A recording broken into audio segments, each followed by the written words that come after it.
Today, September 10th, an event occurred that turned all ideas about the boundaries of what is permitted upside down. While some were making plans in quiet offices, others decided to take a desperate step.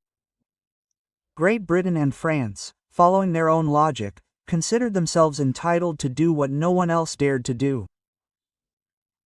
Under the guise of aid and beautiful speeches about humanity, they unexpectedly landed elite units on the shores of Odessa. Their plan looked simple: enter, block the southern borders, create a zone of influence and thereby interfere with Russian plans to move towards Transnistria. At first glance, the move seemed well thought out, but the reality turned out to be completely different. Western countries were counting on a familiar scenario: diplomatic notes, loud speeches and, at best, expressions of concern. But their calculations did not come true. Russia has become different. The time for games is over forever. A new page has opened, where there is no room for protocol and compromise. The Security Council in Moscow met just an hour and a half after receiving information about the landing. And here's where the main thing began. There was no doubt or argument in the room. Putin was angry.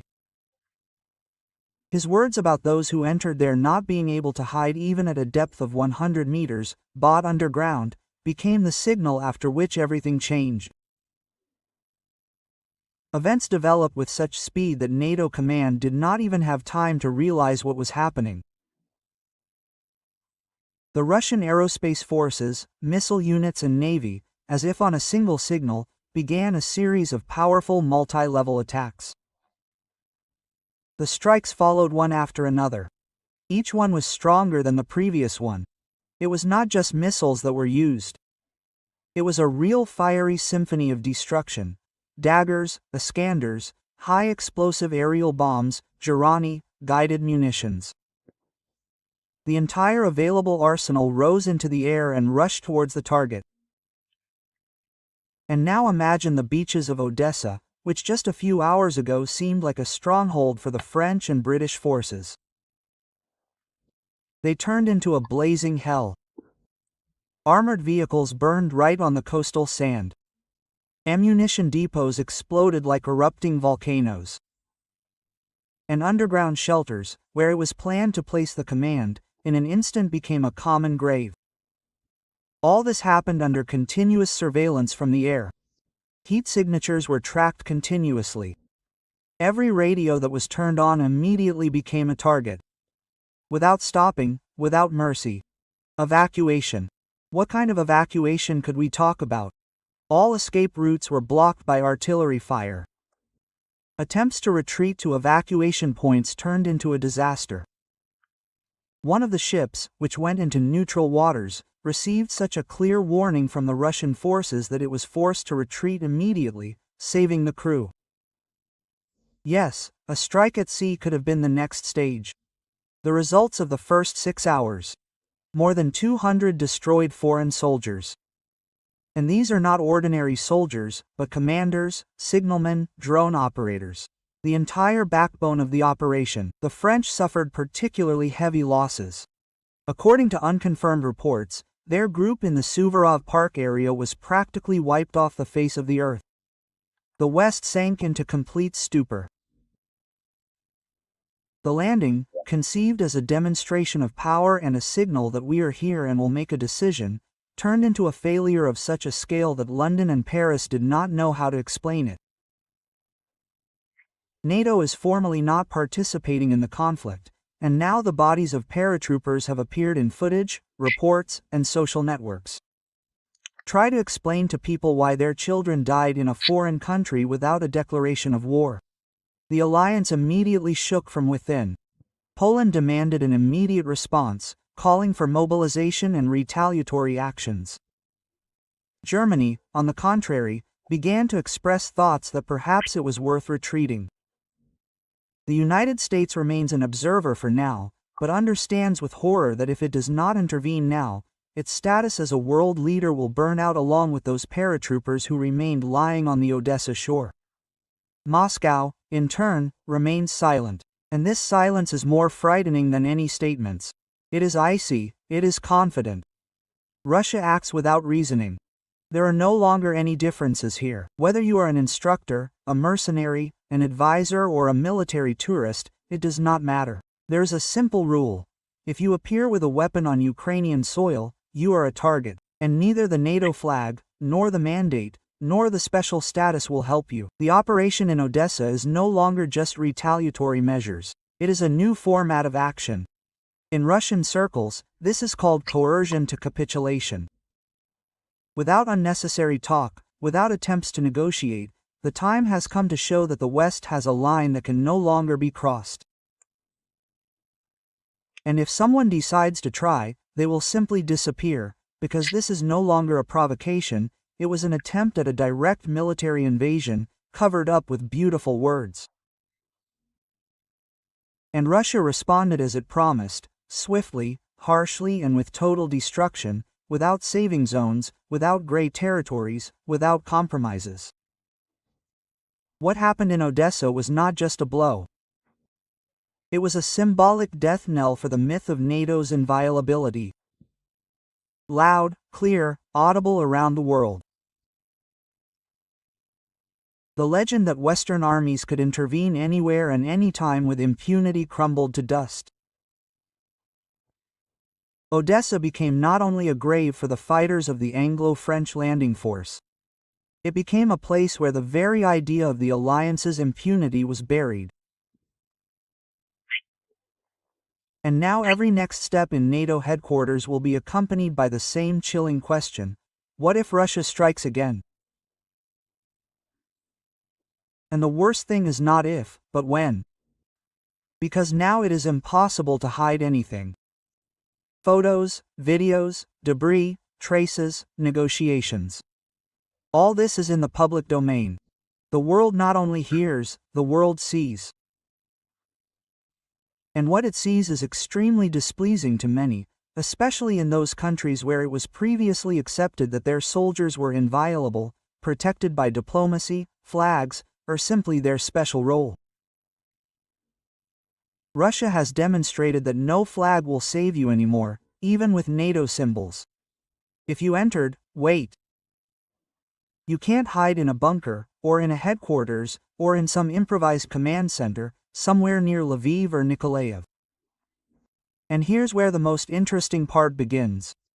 Over the past few months, Russia has completely rebuilt its military concept. These are no longer pinpoint strikes. This is a completely new combat doctrine, the essence of which is simple: total fire superiority and a systematic hunt on those who control, supply, coordinate. We are no longer talking about tanks and armored vehicles, but about the eyes, ears, and brain of the enemy. In one night, for example, up to 1,000 units of strike weapons can be launched. 1,000. Imagine this scale. Missiles from the sea, from the air, from land, airstrikes, flocks of giraffes, hypersonic, cruise, ballistic. Everything is launched in waves without a break. When one wave ends, the second is already on its way. And each time the target is chosen with maximum precision. These are not area salvos, this is surgery. This entire fire machine hits one thing at a time: airfields, logistics centers, headquarters, nodes, communications, intelligence points. Where American and British experts were stationed, there is now a scorched wasteland. Command centers that were recently considered invulnerable have turned into smoking craters. Air defense systems that someone still considered impregnable now detonate more often than they protect. But the main thing is not even the equipment, the main thing is the priorities. The strategy is now transparent. Not the armed forces of Ukraine as an organization, but specifically Western coordinators, instructors, radio operators, drone pilots, communication specialists. They are the ones who turn the armed forces of Ukraine into a force capable of coordinated action. Eliminate them, and everything will fall apart. So they are the ones being hit. Systematically, prudently, without trying to negotiate and provide an opportunity to leave. Moreover, there are no differences in nationality here. It doesn't matter what citizenship you have. If you control a combat drone, direct fire, conduct reconnaissance, you are a target. Both the Pentagon and the British Ministry of Defense can claim as much as they want that this is not an official presence. Moscow's answer is simple. Since you are not officially participating, then officially you are not there. But in fact, you are there, which means you will be found and found. Command posts in Odessa, underground shelters near Nikolaev, airfields with equipment in the Poltava and Khmelnytsky regions. All of this has already burned, has already received its blow. All the logistics chains from Zhytomyr, from Lviv are collapsing one after another. And most importantly, no air defense can withstand such a barrage. When 200 or even 300 targets, drones, missiles, bombs fly to a position within an hour, the defense is simply overloaded. Now, anyone who could previously sit quietly in a hangar somewhere near Kharkiv and press buttons can no longer feel protected, because now the front is the entire territory of Ukraine. There is no longer a division into the rear and the front. The entire map is an operational space where the Russian fire system operates. And now think about it, Moscow does not even hide who it is looking for. The priority is unusual soldiers, the priority is signalmen, coordinators, scouts, guidance specialists, drone operators, multiple launch rocket system gunners, not cannon fodder, but those who make this war technological. Take away intelligence, and all that remains is blind shooting. That is why systematic shooting has begun. Specifically, systematic shooting, not random hits, but targeted eliminations. This is no longer just tactics, it is strategy. Deprive NATO of its living specialists, make the war too painful for them so that they start asking questions not at briefings, but in parliamentary commissions, so that the streets of Brussels, London, Paris come out with posters about what our soldiers did in Ukraine. And when the bodies start returning not on paper, but in reality, in coffins with flags, then the atmosphere will start to change. Because while pawns are dying, the West is ready to continue the game. But when more important figures, liaison officers, supply coordinators, those who controlled drones start to disappear, then a completely different movie will begin. While NATO headquarters are trying to save their reputation, in reality everything is falling apart. Because what Russia is doing is not a flash of anger, it is a clear, cold, thought-out strategy. The liquidation is not symbolic, not demonstrative, but maximally practical. The goal is not to intimidate, but to nullify the West's ability to manage the conflict. Moscow understands perfectly well that diplomacy does not work here, that no calls for de-escalation, UN statements or polite formulations from Brussels will stop the flow of mercenaries, instructors, communication specialists, drone operators. That is why the strategy is changing. To strike so that it will cost them dearly. Not in terms of money, but in terms of losses, scandals, ruined careers and political aftermath.